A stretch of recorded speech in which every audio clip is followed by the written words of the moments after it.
Hello to all my gardening friends. Jeff here, and spring is upon us. The daffodils are going out and the tulips are coming in. There's also hyacinths in bloom. The garden is starting to wake up, and it gets so exciting this time of year. There's a couple plants that I wanted to share with you, and I didn't want you to miss out on these beautiful flowering plants. Here in the shade, I have growing a few trilliums and Euthronium, the Trout Lilies, one of my favorites. Both of these shade-loving plants are considered ephemeral. Ephemeral plants bloom very early in the spring and then die back. They only last for a very short amount of time in the garden. That's why it's important for us to enjoy them for the short amount of time that we have them in the early spring. The white flower of the trillium has 3 petals. The plant also has 3 leaves. That's one of the reasons why it got its common name, the Trinity flower. Another common name is the wake robin.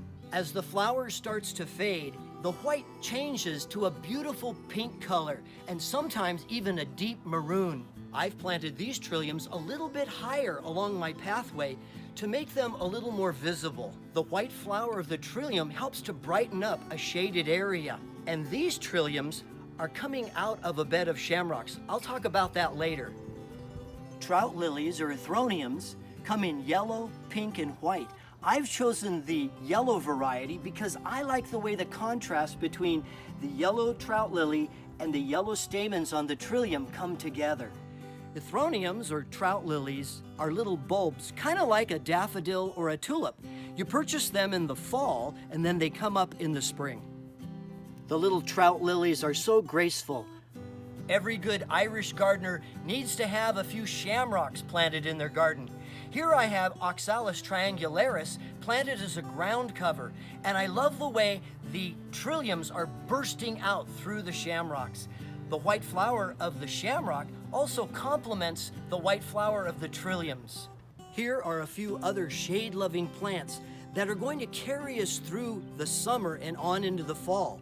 Along the pathway, I've planted Hakonocloa, the Japanese forest grass, a few miniature hostas, Epimedium, which makes a great ground cover. I've chosen Epimedium rubra, which has a rosy-colored flower, and Ligularia dentata with burgundy-colored leaves. Remember to bait early for slugs with this one.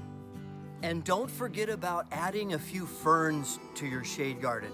I've chosen maidenhair fern because it's so delicate and beautiful. And also, our native sword fern is a great fern for the shade. These are just a few plants that I've chosen for my yard. When you put your shade garden together, remember to choose plants that have lighter colored leaves or variegated leaves and bright colored flowers to help illuminate your shade garden. I hope that this has been a fun and inspirational video for you.